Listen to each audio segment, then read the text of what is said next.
अस्सलाम वालेकुम सामीन। 14 रबीउल अव्वल की तारीख़ शुरू हो चुकी है, 29 सितंबर है।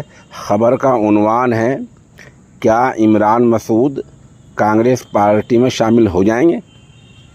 दरअसल मगरबी उत्तर प्रदेश के ज़िला सहारनपुर के रहने वाले इमरान मसूद आजकल किसी पार्टी में नहीं हैं। वो पहले जिस पार्टी में थे, बहुजन समाज पार्टी में, उससे अलग हो चुके हैं, इस्तीफ़ा दे चुके हैं।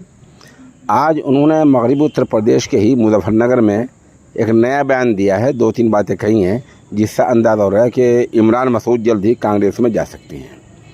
पहली बात तो उन्होंने ये कही कि मुल्क में 2 धाराएं हैं, 2 सिमतें हैं, एक बीजेपी की, एक कांग्रेस की। फिर कहा कि हमें कांग्रेस को इख्तियार करना है। फिर आगे उन्होंने कहा कि मुसलमान का जो रिवायती वोट है वो पूरी तरह कांग्रेस पर आ जाएगा, तो दूसरे जो पसमानदा तबकात हैं, दलित हैं और दूसरे ओबीसी लोग हैं, वो सब खुद ब खुद कांग्रेस में आ जाएंगे। इसलिए कांग्रेस पार्टी को मजबूत करो।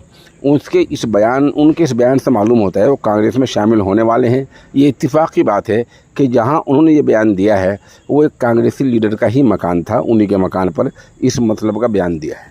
हमारी ऐसे लीडरों से गुजारिश ये है कि वो पहले अपना स्टैंड, अपना मौक़िफ़, अपनी मंजिल और अपने लिए निशान राह तय करें कि वो खुद किधर जा रहे हैं, वो खुद कहाँ जाना चाहते हैं। वो अपने आप को पहले मजबूत मुस्तहकम करें, अपने लिए मंजिल तय करें, उसके बाद वो लोगों को मशवरा दें।